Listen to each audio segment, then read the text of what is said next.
Welcome दोस्तों, शिक्षा यंत्र में मैं मनोज राघव आपका फिर से आ गया हूँ स्वागत करने। आज का टॉपिक रहेगा हम लोगों का साइंस में ब्लड्स। हम ब्लड को स्टार्टिंग से इनिशियल तरीके से अच्छे से समझने की कोशिश यहाँ पर करेंगे। आइए बच्चों, मैं आपको ब्लड के बारे में डिटेल्स देना स्टार्ट करता हूँ। ब्लड बहुत इंपॉर्टेंट पार्ट है हमारा सर्कुलेटरी सिस्टम के अंदर में।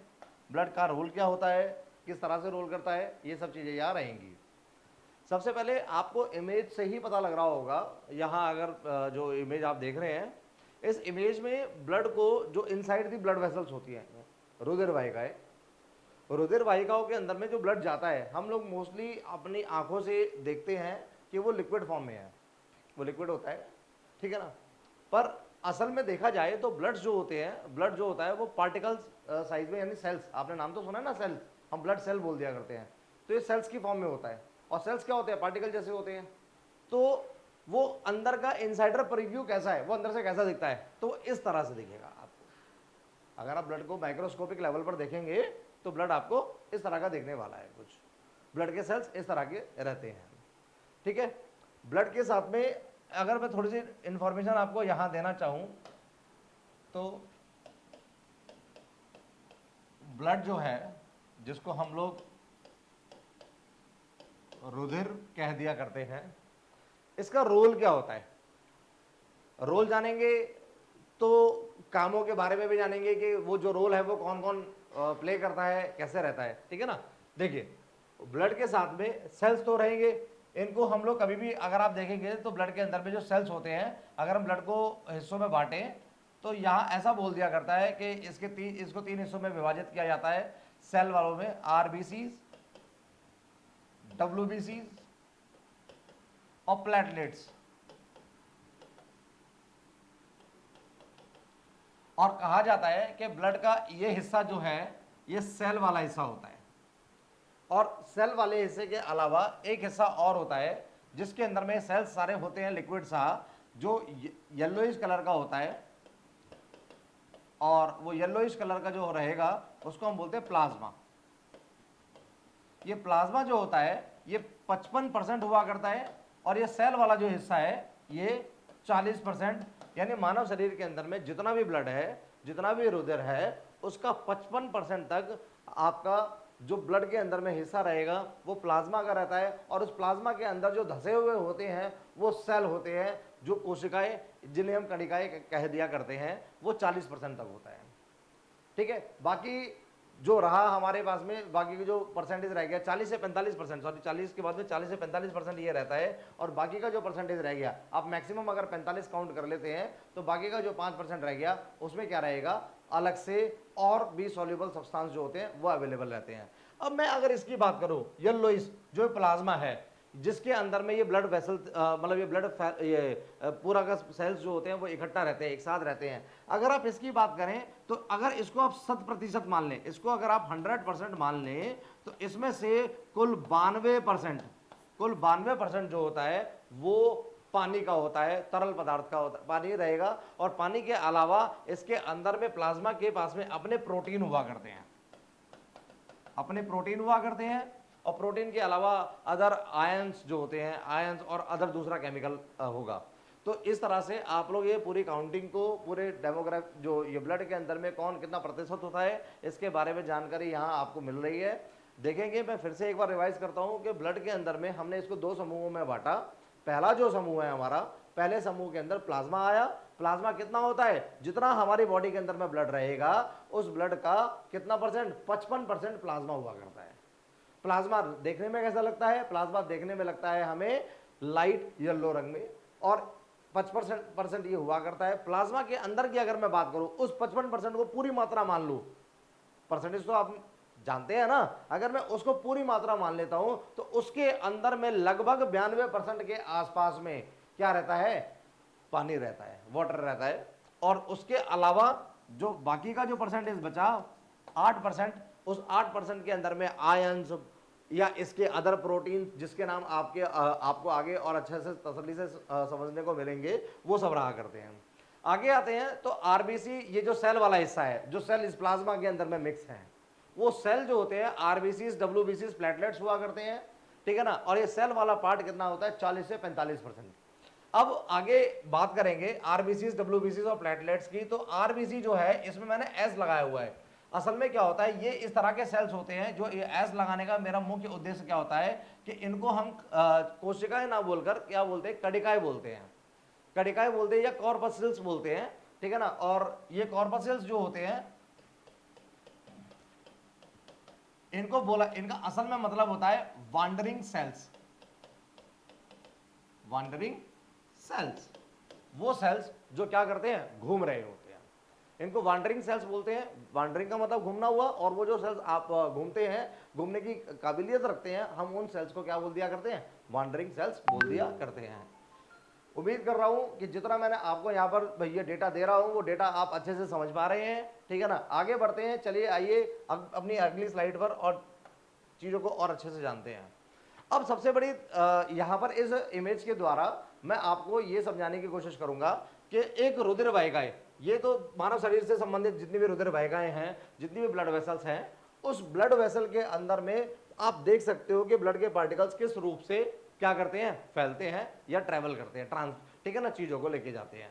अब बात करते हैं ब्लड के कुछ सामान्य डेटा के बारे में कि कुछ चीजें, ये मानव शरीर का जितना भी भार होता है, टोटल वेट जितना भी होता है, टोटल वेट मानव शरीर का जितना भी रहेगा उसका 7 से 8% जो होता है उसको कौन ब्लड एक्वायर्ड करके रखता है, वो ब्लड के पास होता है। ब्लड कितना मिलता है आपको, 7 से 8% तक मिलता है, जिसको अगर मैं गैलन्स में नापता हूं तो गैलन्स जो होते हैं, इसको गैलन्स में 1.3 से लेके 1.5 गैलन के लगभग में ये आंकड़ा पहुंचेगा। अगर मैं इसको लीटर में नापूंगा तो लीटर में आपको ये सुनने को मिलेगा 5 लीटर के लगभग में, 5 लीटर के लगभग में ये आपको सुनने को मिलेगा। आप 1.5 लीटर का संबंध जो है 1.3 से लगाना, 1.5 से मत लगाना, ठीक है। ये आंकड़े हमारे मानव शरीर के अंदर में हुआ करते हैं ब्लड सेल्स को लेकर, जो रुधिर है, रुधिर की जो कड़िकाएं, कोशिकाएं हैं, उनको लेकर। जैसा कि आपको बता दिया गया था पहले वाली स्लाइड में कि डब्ल्यूबीसी, आरबीसी और प्लेटलेट सबको मिलकर बनता है, और ये कणिकाएं जो होती है वांडरिंग सेल्स होती हैं। अब आगे और जानकारी प्राप्त करते हैं। मानव शरीर के अंदर में इसका जो तापमान होता है, जो टेम्परेचर होता है, वो टेम्परेचर जो नॉर्मली रहता है, ठीक है ना, वो कितना % रहता है, हम उसे कितना डिग्री फ़ारेनहाइट में रहेगा। जनरल केस में अगर हम लोग देखते हैं ये कितना डिग्री फ़ारेनहाइट हमारे पास में रहेगा, तो मानव शरीर के अंदर में ये रहता है 98.6 फ़ारेनहाइट के आसपास में, 98.6 फ़ारेनहाइट के आसपास में रहेगा, 98.6 डिग्री फ़ारेनहाइट के आसपास में रहता है, जिसको हम सेंटीग्रेड में अगर कन्वर्ट करते हैं तो ये 37 डिग्री सेंटीग्रेड जाता है। हम जो मानव शरीर है वो वार्म ब्लडेड कोशिश कैटेगरी में आता है, यानी हमारा जो रुधिर है वो कैसा रहता है, वो थोड़ा सा गर्म प्रकार में रहेगा। आगे टेम्परेचर के बाद में अगर हम बात करें तो इतना ये क्लियर है आपको अच्छी तरह से। उसके बाद में आते हैं, काफी जगह देखने को मिल जाता है सामान्य रूप से, क्योंकि ये जो आंकड़े होते हैं ये लगभग स्टडी किए हुए और एक झुंड के ऊपर में होते हैं, तो इसका मतलब ये नहीं है कि वो जो झुंड के ऊपर में हो रहे तो प्रत्येक के साथ में ऐसा होगा। कुछ एक्सट्रीमिटीज में क्या होता है, कुछ स्पेशल केसेस में क्या होता है कि ये रेंज थोड़ी सी डिफर करती है। ये रेंज कितनी कितनी डिफर करती है, कितनी कितनी होती है, वो चीजों को अगर मैं आपको बताऊं तो ये रेंज जो होती है वो 97.1 फ़ारेनहाइट से लेकर 99 फ़ारेनहाइट तक होती है, जिसको हम क्या बोलते हैं 36.1 डिग्री सेंटीग्रेड से 37.9 डिग्री सेंटीग्रेड तक बोल दिया करते हैं। आप सेंटीग्रेड को अच्छे से समझ रहे हैं, इसलिए मैं बोल दिया करता हूं, मैं यहां लिख देता हूं 36.1 से लेकर 37.9 डिग्री सेंटीग्रेड तक हम कह सकते हैं ये रेंज हुआ करती है, और हम नॉर्मल आंकड़ों में इसको 37 डिग्री सेंटीग्रेड मान लेते हैं। आगे आते हैं तो हमें जब बुखार होता है, बुखार की जो अवस्था होती है, जब हमारा टेम्परेचर हाई होता है, तो वो टेम्परेचर हाई जो होता है वो कितना माना जाता है, 38 डिग्री सेंटीग्रेड पर इन्फ्लेमेशन, यानी बुखार यानी फीवर जो होता है उसकी फीलिंग आना स्टार्ट हो गया आपका। ये कितना होता है 100.4 डिग्री फ़ारेनहाइट और उसके प्लस वाली रेंज, ठीक है ना, 38 डिग्री सेंटीग्रेड बराबर किसमें, फ़ारेनहाइट में 100.4 के आसपास। इस जगह हम ये बोलते हैं कि हाँ हमें बुखार आ गया है, ठीक है। तो बुखार के केस के अंदर में ये केस ये सिचुएशन रहती है, ये टेम्परेचर रहता है, ठीक है ना। नॉर्मल केस के अंदर में टेम्परेचर ये रहता है, यानी सिर्फ 37 डिग्री से अगर आपका 1 डिग्री तापमान बढ़ रहा है, 1 डिग्री अगर आपका तापमान बढ़ रहा है सेंटीग्रेड्स के अंदर में, तो हाँ आप बुखार के शिकार हैं, ठीक है। मानव शरीर से संबंधित जो ब्लड से संबंधित जो आंकड़े थे वो स्क्रीन पर आपके सामने उपलब्ध है, ठीक है ना। स्क्रीन पर एक बार फिर से देखें तसल्ली से। अब आगे और बात करेंगे चीजों को लेकर।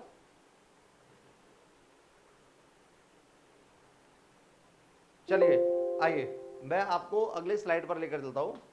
आपको यहां पर वही सब चीजें दोबारा से आपको रिव्यू कराया गया है कि ब्लड जो सेल्स होते हैं, जो मानव शरीर के अंदर में जो कोशिकाएं रहती हैं, कोशिकाओं को कितने स्वरूपों में रूपों में हम बांट सकते हैं। तो आपको बता दिया गया है प्लेटलेट्स, प्लेटलेट हो गए, रेड ब्लड सेल्स हो गए। रेड ब्लड सेल्स का साइंटिफिक, इनके साइंटिफिक नेम्स भी होते हैं, ठीक है ना। इसको बोलते हैं हम लोग, ठीक है ना, इसको बोलते हैं थ्रोम्बोसाइट्स। ये थ्रोम्बोसाइट्स हो गया। इसको हम बोलेंगे अर्थ्रोसाइट्स, अर्थ्रोसाइट्स बोल दिया, ठीक है। थ्रोम्बोसाइट्स और अर्थ्रोसाइट्स, डब्ल्यूबीसी जो होते हैं इनको बोलते हैं हम ल्यूकोसाइट्स, इनको ल्यूकोसाइट्स बोला जाता है, ल्यूकोसाइट्स। और इनको दूसरा एक टाइटल भी दे दिया जाता है, सोल्जर ऑफ द बॉडी, जिसके बारे में आगे अगली इसकी स्लाइडों पर इमेज के साथ में और अच्छे से मैं आपको समझाने की कोशिश करूंगा। तो ब्लड सेल्स के बारे में जो मैंने कैटेगरी आपको पहले बताई थी, मैंने आपको बताया था कि प्लाज्मा के अंदर ये सेल्स हुआ करते हैं। तो वो सेल्स की कैटेगरी प्लेटलेट्स, जो हमारा रुधिर का यानी खून का जो थक्का होता है, यानी ब्लड का जो क्लॉटिंग होता है, ब्लड क्लॉटिंग के लिए जिम्मेदार होता है, ब्लड क्लॉटिंग के लिए। रेड ब्लड सेल्स हमारे पास में एर्थ्रोसाइट्स हुए, ठीक है, और आगे चल के व्हाइट ब्लड सेल्स हुए। बात करते हैं रुधिर के अंदर में हर जितने भी जीव होते हैं, हर जीव के पास में क्या होता है, जो रुधिर होता है उसका काम क्या होता है, जो जरूरी जो सामान होता है उसको शरीर के एक हिस्से से दूसरे हिस्से में पहुंचाना, जो ये सामान्य कार्य है ये हमारी बॉडी के अंदर में भी रुधिर करता है। जैसे कि ये करता कैसे है, हमने सांस ली, सांस लेने के बाद में ऑक्सीजन हमारे फेफड़ों में पहुंचा, तो फेफड़ों से वो ऑक्सीजन जो है वो ब्लड के अंदर में एंटर करेगा और जितने भी अंग, जितने भी ऑर्गन, जितने भी सेल जहां पर इसको जाना है वहां तक पहुंचेगा। उसी प्रकार से जो भोजन हमने खाया था डाइजेस्टिव सिस्टम के अंदर में, उसको पचाया था हमारी आंतों से, और आंतों से जो इंटेस्टाइन थी वहां से ये क्या करेगा, ये वहां से ब्लड में मिल जाएगा और मिलने के बाद में टारगेट ऑर्गन के पास तक पहुंचेगा। उसी तरीके से मैंने आपको बताया था कि जो रुधिर है, ठीक है ना, इन सब ये जब सब चीजें लेकर सेल्स के पास छोड़ देते हैं तो वहां से वेस्ट मटेरियल भी आता है। वो जो ये वेस्ट मटेरियल आते हैं, उस वेस्ट मटेरियल यानी जो वर्ज्य पदार्थ होता है, उस वेस्ट मटेरियल को सेल या अलग अलग अंगों से लाकर जिस जगह से वो निकलते हैं, बाहर जाना है उन्हें, उस जगह पर छोड़ने का काम भी किसका होता है, ब्लड का ही होता है। यानी ट्रांसपोर्टेशन का काम, परिवहन का काम ये कर रहा है। यहां से उठाया, यहां रख दिया, यहां से उठाया, यहां रख दिया, इस चीज को लेकर आना है, अभी आया, इस चीज को देकर आना है, अभी अभी जा रहा हूं। फेफड़ों के पास गया, वहां से ऑक्सीजन उठाया, कहां देकर आ गया, सेल्स को देकर आ गया, बॉडी पार्ट को देकर आ गया। सेल्स के पास से क्या हुआ, CO2 तेरे पास फालतू है, ला दे मुझे, मैं लेकर जा रहा हूं और मैं यहाँ छोड़ कर आऊंगा। वो फेफड़ों के पास में फिर से लाकर छोड़ दिया, लंग्स के पास फिर से लाकर छोड़ दिया। तो ये जो चल रहा है चीजें, इंटेस्टाइन के पास से चीजों को लेकर गया और पचाने के लिए और अभिक्रिया करने के लिए किसको दे दिया, सेल्स को दे दिया, लो जी। और वहां से जो वेस्ट मटेरियल आया, टॉक्सिक सब्सटेंस इसके पास आए, वो किडनी के पास ले गया, लो जी फिल्टर कर दो। तो ये ट्रांसपोर्टेशन जो चल रहा है चीजों का, ये कौन कर रहा है, ब्लड कर रहा है। अब इसके अंदर में जो इसके सेल्स हैं, ये हर एक अपना अपना एक अलग अलग रोल को, भूमिका को निभाते हैं, जिसमें से ये ब्लड सेल जो है, असल में हमारा ब्लड सेल रेड नहीं होता, और ब्लड पूरा का पूरा कंप्लीट जो होता है हमारा, या देखने में तो रेड होता है, पर इसके अलग अलग कंटामिनेटेड जो फॉर्म्स है, जो कंपोजिशन है जिसके अंदर में ब्लड बना हुआ है ये, ठीक है ना, उन हर किसी का रंग क्या होता है, अलग अलग होता है। प्लेटलेट्स का, RBCs का, व्हाइट, इनका तो नामों से पता लग रहा है ये तो रेड ब्लड सेल होता है, ये किसमें, व्हाइट ब्लड में हो गया, ठीक है ना। पर एक चीज और बता दूं आपको कि ये जो पिगमेंट होते हैं, मतलब ये जो रुधिर होते हैं, ये सिर्फ हर जीव के अंदर में लाल नहीं हुआ करता।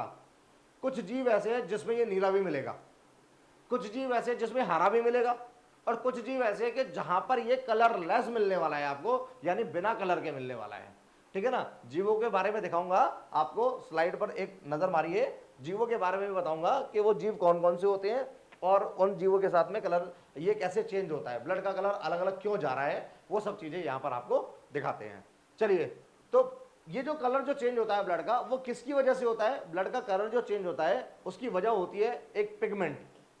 जो पिगमेंट क्या करता है, ऑक्सीजन का, जो क्या करता है, ऑक्सीजन को कैरी करता है, ऑक्सीजन का ट्रांसपोर्ट कराता है। ब्लड के अंदर में ऑक्सीजन का ट्रांसपोर्ट कराने के लिए हमारी बॉडी में कौन होता है, हीमोग्लोबिन। और हीमोग्लोबिन कहां मौजूद होता है, वो रेड ब्लड सेल के पास मौजूद होता है। आगे पढ़ेंगे चीजों को लेकर। मैं आपको पहले उन जीवों के बारे में दिखाऊं, स्लाइड दिखाता हूं। तो देखिए ये एक वॉर्म है, ठीक है ना, और उस वॉर्म का कलर कैसा, ये अनफॉर्चुनेटली जहां से भी क्लिक लिया गया, मैंने तो गूगल से उठाकर आपको दिया है।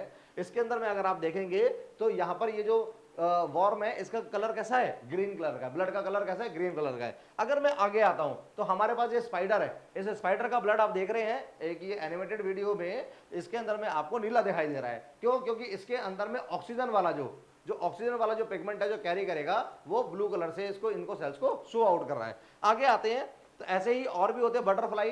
ये बटरफ्लाई जो तितली है इसके कलर की अगर मैं बात करूं तो इसमें बहुत सारी ऐसी प्रजातियां हैं जिसका कलर जो होता है या तो पेल येलो होगा, यानी बिल्कुल फीका येलो कलर का होगा, या फिर कैसा होगा, कलरलेस होगा, ठीक है ना। तो ये विभिन्न प्रकार के जंतु मैंने आपको दिखाए एग्जाम्पल के तौर पे कि जिनके रंग क्या थे, अलग अलग थे। मानव शरीर के अंदर में लाल मिल रहा है, स्पाइडर के पास में नीला मिल रहा है, कुछ वॉर्म्स हैं जो लीच होती हैं उनके पास में ब्लू भी मिल जाता है, ठीक है ना। सी वॉर्म्स भी होती है बहुत सारी, उनमें भी blue colour sorry green colour मिल जाता है। यहाँ पर जो बटरफ्लाई या इससे जो संबंधित जो जीव होते हैं उनके पास में कलरलेस या पेल येलो कलर का मिल रहा है। तो ब्लड भी क्या विभिन्न विभिन्न तरह का हो गया, अलग अलग कलर्स का हो गया हमारे पास। और इसका सिर्फ और सिर्फ एक ही कारण है, वो है क्या, पिगमेंट। जो पिगमेंट क्या करता है, ऑक्सीजन को इधर उधर कैरी करता है, ठीक है ना। उसकी वजह से ये ब्लड के कलर इस तरह के आपको दिखाई देते हैं। अच्छा आगे आते हैं, पिगमेंट के बाद में हम बात करते हैं, ये हमारे पास में ब्लड सेल जो है, मैं आपको जूम करके जो दिखाया, ये इमेज के अंदर में आप देख पा रहे हैं कि एक जो रेड ब्लड सेल होता है जिसकी मैं पिगमेंट की अभी बात कर रहा था, इस रेड ब्लड सेल के अंदर में क्या रहेगा कि ऑक्सीजन कैरी करता है ये। तो आप देख रहे हैं कि जिस किस प्रकार से आपको दिखाया हुआ है कि क्या हो रहा है, ऑक्सीजन कैरी हो रहा है। लगभग ये एक आंकड़ा है कि जो हीमोग्लोबिन होता है वो रिस्पॉन्सिबल होता है, ठीक है ना। आरबीसी इसके अंदर में कौन होता है, हीमोग्लोबिन होता है। हीमोग्लोबिन ये आयरन अलाइड होता है, और आयरन के बाद में अगर मैं देखूं आगे बताऊं तो इसके अंदर में ये ऑक्सीजन जो है ये बैठकर जाता है, और लगभग ऐसी ये देखिए ये दिखाया हुआ है आयरन अलाइड, ठीक है ना, हीमो। और लगभग ऐसी अवधारणा है और ऐसी स्टडीज हैं कि एक हीमोग्लोबिन अप टू क्या कर सकता है, 4 ऑक्सीजन एटम को कैरी करके अपने पास तक अपने साथ ले जाता है। तो ट्रांसफर कराने का काम किसका हुआ, ब्लड के अंदर में। अगर आपसे पूछेंगे कि ऑक्सीजन कहां होता है तो अब आपको एक पर्टिकुलर जगह पता है, क्या, कि रुधिर के अंदर में आरबीसी हुआ करते हैं। आरबीसी के अंदर में जो ऑक्सीजन कैरी करने वाला पिगमेंट है उसका नाम हीमोग्लोबिन है। कहीं ना कहीं हीमोग्लोबिन लाल था जिसकी वजह से आरबीसी लाल दिखा, और आरबीसी की वजह से ब्लड पूरा लाल दिखा। और ये हीमोग्लोबिन जो होते हैं ये क्या करता है, ये ऑक्सीजन को कैरी करता है। आगे आते हैं, चलिए आगे और चीजों को आसानी से समझ सकते हैं। अच्छा मैं इसमें एक चीज और बताना आपको भूल गया, आपको ये पता होना चाहिए कि इसका जो नॉर्मल लाइफ स्पैन होता है ये कितना होता है, ये 120 दिन का होता है। आपको जो हीमोग्लोबिन में ये जो आरबीसी है, आरबीसी बनता कहां से है, ये बोन मैरो से बनता है। और बोन मैरो से बनने के बाद में इसका जो समय अंतराल होता है वो कितना होता है, ये कितने समय तक जीवित रहता है, ये 120 दिन तक जीवित रहता है। और मजे की बात दूसरी अगर आप पढ़े तो इसके अंदर में कोई न्यूक्लियस नहीं होता, नाभिक जो है वो हमारे इसके पास में केंद्रक जो जिसको हिंदी में बोलेंगे वो नहीं होता। इसी वजह से ये सेल जो होता है इसको डीएनए टेस्टिंग के लिए कभी भी यूज नहीं किया जाता। आपने सुना होगा ना, डीएनए टेस्ट होता है तो बॉडी का एक सेल लिया हो और सेल को सेल से मिलाकर देख लेंगे। भाई जब न्यूक्लियस ही नहीं है, केंद्रक ही नहीं है, तो उसके अंदर से डीएनए टेस्ट कैसे होगा, क्योंकि केंद्रक के अंदर में ही जेनेटिक मटेरियल मिलता है। ये आपको पुरानी स्टडीज में पता है, ठीक है ना। नहीं तो इसके ऊपर भी हमारा एक एक्सक्लूसिव वीडियो आपके पास में जल्दी पहुंचेगा, आप उसको देखेंगे। चलिए तो 120 दिन इसका टाइम स्पैन हो गया। ये बोन मैरो इसको प्रोड्यूस करता है, बोन मैरो इसको बनाता है सेल को। ये न्यूक्लियस फ्री सेल होता है, इसके अंदर में न्यूक्लियस नहीं होता है। और ये क्या करता है, हीमोग्लोबिन लेकर जाता है, जो पिगमेंट जिसकी वजह से लाल होता है, यानी आरबी आपसे क्वेश्चन पूछा जाता है ना ब्लड लाल क्यों होता है, आरबीसी की वजह से। आरबीसी लाल क्यों है, हीमोग्लोबिन की वजह से। हीमोग्लोबिन का एक पिगमेंट है, क्या लेकर जाता है, ऑक्सीजन लेकर जाता है। ऑक्सीजन को लेकर जाता है तो अप्रोक्सीमेट जो काउंटिंग मैंने आपको बताई दी है, उसके बाद में इसका टाइम पीरियड कितना होता है, कितना स्पैन होता है, 120 दिन का इसका स्पैन होता है। चलिए आगे बढ़ते हैं, हम लोग आगे देखेंगे। तो अब इस इमेज के थ्रू आउट आप ये देख रहे हैं कि एक ब्लड के अंदर में एक जो ब्लड जो होता है, उस ब्लड के अंदर में सिर्फ आरबीसी प्रकार के सेल नहीं होते, ये अनेकों आप अलग अलग प्रकार के सेल्स भी देख रहे हैं, ठीक है ना। अब मैं इसका संबोधन जो दूंगा, इसको जो मैं इंडिकेट करूंगा, ये हमारा होता है WBC, व्हाइट ब्लड कॉर्पल्स, ठीक है ना। श्वेत रक्त कणिकाएं, जिसको मैंने सोल्जर ऑफ द बॉडी बोला था, 5 से 7 दिन का इनका भी अंतराल होता है। 5-7 दिन जो होता है, 5-7 दिन से लेकर, ठीक है नहीं है ये, काफी केसेस के अंदर में थोड़ा सा और एक्सटेंड भी हो जाते हैं, ये इनका अंतराल रहा करता है। सोल्जर ऑफ द बॉडी बोलते हैं।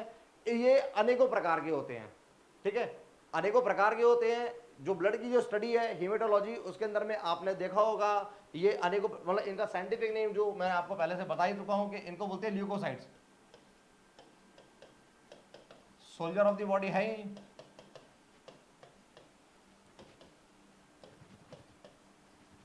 सोल्जर ऑफ द बॉडी है ही हमारे पास में, ठीक है ना। और ये क्या करते हैं, डिफेंडिंग मैकेनिज्म में हेल्प करते हैं।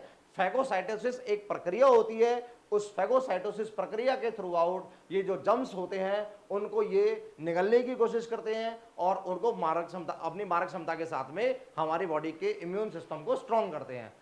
हाँ, आपको पता है कि इम्यून सिस्टम का मतलब रोग प्रतिरोधक क्षमता जिसको हम बोलते हैं। जो रोगों को, रोग प्रतिरोधक क्षमता या सिस्टम जो होता है उसके अंदर में ये सहायक होते हैं, हमें स्ट्रॉन्ग करते हैं। आइए डब्ल्यूबीसी के बाद में और आगे बढ़ते हैं कि हमारे पास में और क्या रहेगा। यहाँ पर ये इसके विभिन्न प्रकार, जो मैं अभी आपको बता रहा था स्लाइड में, मैंने आपको बताया था कि डब्ल्यूबीसी जो होता है उसके विभिन्न प्रकार हुआ करते हैं, तो वो सारे प्रकार आपको यहाँ दिखा रखे हैं, ठीक है। इनकी मुझे लगता नहीं है कि आपको इतनी ज़्यादा डीप जरूरत पड़ेगी, इसीलिए इनके बारे में, एक्टिविटीज़ के बारे में जानकारी रखने से बेहतर है कि आप इनके नामों तक सीमित रहें। कि ब्लड के अंदर में लिम्फोसाइट्स, जो इसका नाम था, साइंटिफिक नेम आ गया। इसके जो पार्ट्स है, वेसोफिल्स, एसिनोफिल्स, न्यूट्रोफिल्स, ये इसके पार्ट आ गए, ठीक है ना। डब्ल्यूबीसी के व्हाइट ब्लड सेल के बारे में एक प्रीव्यू जो होता है, किसी भी एक रुधिर वाहिका के अंदर में जो सारे जो ब्लड सेल्स हैं वो इस प्रकार से ऐसे फ्लो कर रहे होते हैं। चलिए आगे आते हैं, आगे अपनी स्लाइड पर देखते हैं। डब्ल्यूबीसी के बाद में, इतनी जानकारी के बाद में हम लोगों को आगे जो पढ़ना है वो पढ़ना है प्लेटलेट्स के बारे में। प्लेटलेट्स के बारे में थोड़ी थोड़ी चीज़ें मैं आपको बता देता हूँ स्लाइड्स में। और प्लेटलेट्स क्या होता है और प्लेटलेट्स के बाद में ब्लड के ग्रुप कितने रहते हैं, वो ब्लड ग्रुप कैसे बनते हैं, कौन सा किस काम में सहायक है, कारक है, ठीक है ना। वो सब चीज़ें हम अपनी नेक्स्ट वीडियो में, नेक्स्ट पार्ट में पढ़ेंगे। तो मैं आपको पहले बता दूं कि डब्ल्यूबीसी जो ये प्लाज्मा जो हम लोगों का रह गया है, क्योंकि उसके ऊपर मैं भी मैं जो डिटेल में लेकर आऊंगा विद इमेजेस जो लेकर आऊंगा वो आपके ब्लड ग्रुप वाले स्लाइड में ले आऊंगा। प्लाज्मा जो होता है वो ब्लड क्लॉटिंग के काम आता है, खून का जो रुधिर का जो थक्का होता है उसको जमाने के काम में आता है। अब वो कैसे जमाता है और उसके और आगे काम क्या है, उन सब चीज़ों को लेकर हम जल्दी आपके पास में नेक्स्ट पार्ट में, नेक्स्ट क्लास के अंदर में अवेलेबल होंगे। तब तक के लिए की प्रैक्टिसिंग और शिक्षा यंत्र को लाइक, सब्सक्राइब एंड शेयर जरूर करते रहें। बेटा जो भी प्रीव्यूज आपके रहते हैं रिगार्डिंग दी वीडियोस, जहां भी आपको लगता है कि नहीं मुझे ये डेटा और चाहिए सर, इसके बारे में आप वीडियो को और बनाए, तो हमारी रिसर्च एंड एनालिसिस ऑलवेज आप लोगों के लिए तैयार रहती है, ठीक है ना। जहां कहीं भी आपको कुछ भी प्रॉब्लम्स लगती है आप हमें कमेंट सेक्शन में जरूर बताएं, हम उसको लेकर जरूर मेकओवर करेंगे। तब तक के लिए बाय बाय और कीप प्रैक्टिसिंग।